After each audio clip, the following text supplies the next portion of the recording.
This remote Afghan army outpost is one of thousands nationwide, often isolated and in inhospitable areas. They are the first line of defence against Taliban and ISIL fighters, as well as the most vulnerable.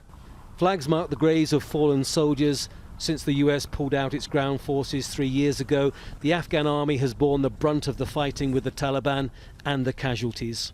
In inflicting ever greater casualties to the Afghan forces. So now the number of casualties are by dozens every day. So people have lost the meaning of body counting. They have become indifferent. Officially, the government says 45,000 members of the security services have been killed since 2015. Unofficially, Afghan analysts say that number could easily be doubled.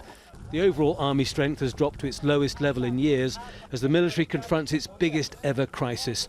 But army chiefs maintain that morale remains good. We have a volunteer army. It's their own choice to serve.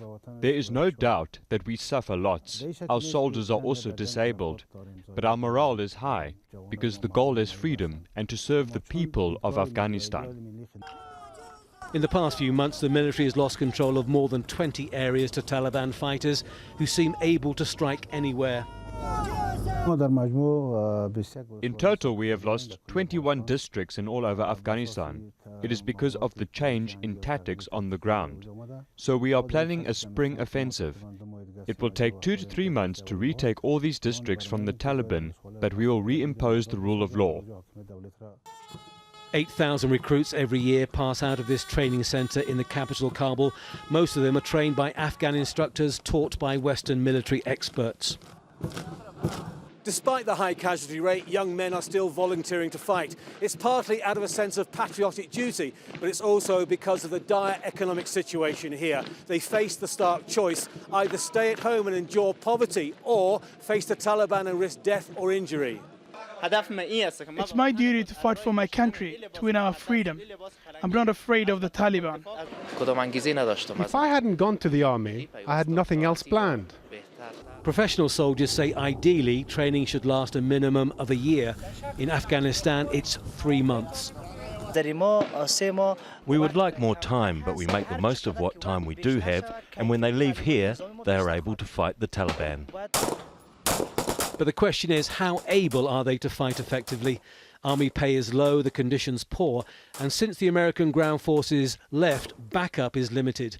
Recruits are taught to shoot, but equally importantly, they are taught emergency battlefront first aid, increasingly important because of the shortage of medevac helicopters. JAWAD was a bomb disposal expert for 7 years, until an explosion blew off both his legs. He's one of a growing number of disabled war veterans discharged from the military.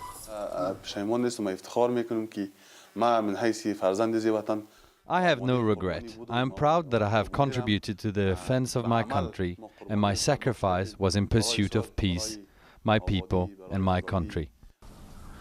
But there is little help for heroes in Afghanistan.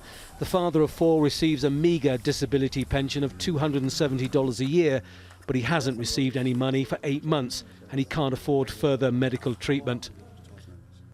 The Afghan military has come a long way in the last 18 years, but is it far enough?